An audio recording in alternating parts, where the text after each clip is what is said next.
বন্ধুরা, আমি অঞ্জনা অঞ্জনা কুকিংসে আপনাদের স্বাগত। আজকে আমি ভোলা মাছের ঝাল রান্না করব। এটা অনেক পুরনো রান্না, আপনারা অনেকেই বাড়িতে এটা বানিয়ে খেয়েছেন। এটা গরম ভাতে খেতে অসাধারণ লাগে, ভীষণ ভালো লাগে। আমি কিভাবে বানাই সেটাই আজকে আপনাদের দেখাবো, চলুন দেখি যাই। বন্ধুরা, এই যে আমি ভোলা মাছ নিয়েছি, ভোলা মাছটা কেটে ভালো করে ধুয়ে নিয়েছি। এর মধ্যে আমি এবার নুন হলুদ মাখাবো। অল্প নুন দিয়ে দিলাম, অল্প একটু হলুদ দিয়ে দিলাম। এবার এটা ভালো করে মেখে নেব।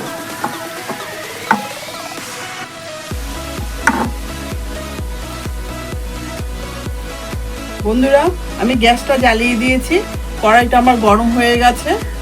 আমি এবার সর্ষের তেল দেব। এই রান্নাটায় সর্ষের তেলে করলে বেশি ভালো হয় খেতে। এবার আমার মাখিয়ে নেওয়া নুন হলুদ দিয়ে মাখিয়ে নেওয়া মাছটা আমি এবার ভাজতে দেবো। তেলটা গরম হয়ে গেছে।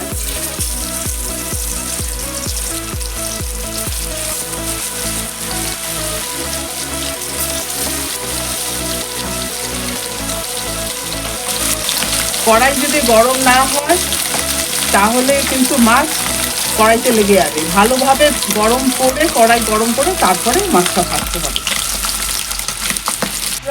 এবার মাছটা উল্টিয়ে দেবো,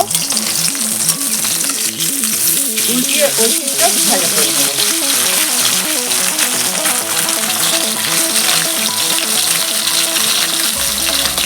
ভালো করে ভাজা করে দেবো। এবার মাছটা তুলে নেব। মাছটা ভাজা হয়ে গেছে। এইভাবে সব মাছগুলো ভেজে নেব। বন্ধুরা, আমার সব মাছগুলো ভাজা হয়ে গেছে। এই তেলের মধ্যে আমি আরেকটু তেল দিয়ে দেব। মাছ ভাজার তেলের মধ্যে আমি আরেকটু সর্ষের তেল দিয়ে দিলাম।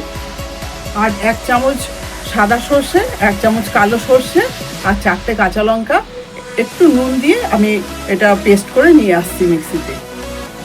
বন্ধুরা, এই যে এখানে 1 চামচ সাদা জিরের গুঁড়ো আর 1/2 চামচ লাল লঙ্কার গুঁড়ো আর 1/2 চামচ হলুদ গুঁড়ো, এইটা আমি জল দিয়ে গুলে নিচ্ছি। আমার তেলটা গরম হয়ে গেছে। আমি এর মধ্যে একটু কালো জিরে দিয়ে দিলাম। একটু কালো জিরে ফোড়ন দিয়েছি।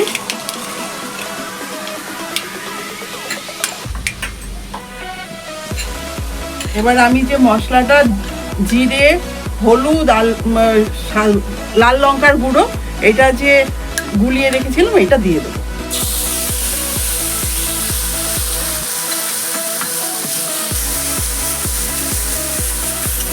এটা ভালো করে কষিয়ে নেব।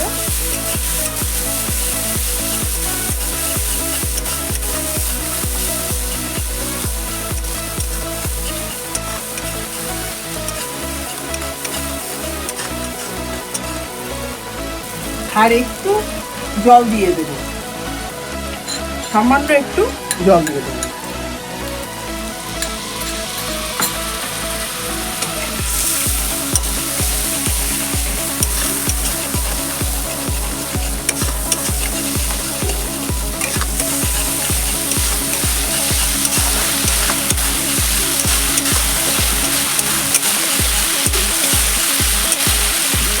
বন্ধুরা, দেখুন কি সুন্দর আমার মশলাটা কষানো হয়ে গেছে।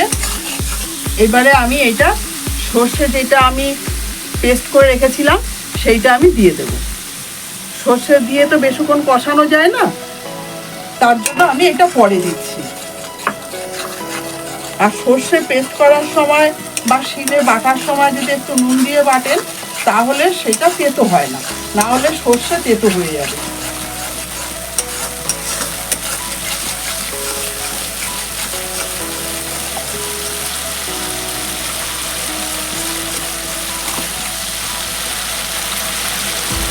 বন্ধুরা, এই যে বাটি ধোয়া জলটা দিয়ে দিচ্ছি।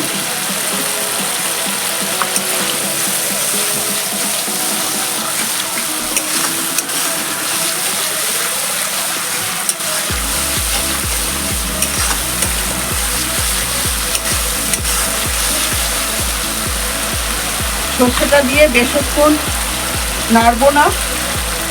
আমার হয়ে গেছে, কি সুন্দর কালারটা এসে দেখুন। এটা আমি একটু জল দিয়ে দেবো। এই বাটিটা করে জল দিয়ে দিলাম।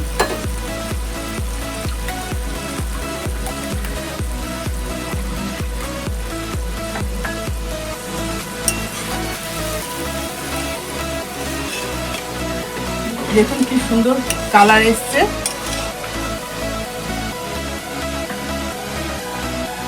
এবার আমি এটা পরিমাণ মতো নুন দিয়ে দেব।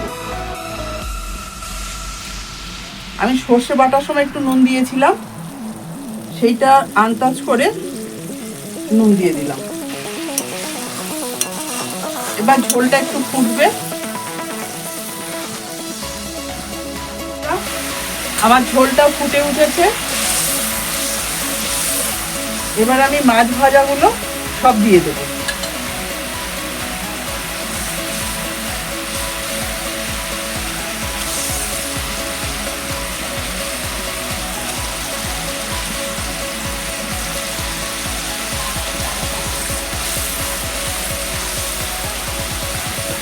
মাছটা দিয়ে আমি আরেকটু ফোটাবো,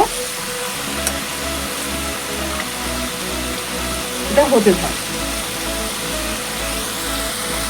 বন্ধুরা, এই যে দেখুন আমার মাছের ঝালটা হয়ে গেছে। এটা বেশি ঝোল রাখবো না, গামাখা গামাখা থাকবে গ্রেভিটা। আমার এই রেসিপিটা যদি আপনাদের ভালো লেগে থাকে, লাইক, শেয়ার, সাবস্ক্রাইব করবেন।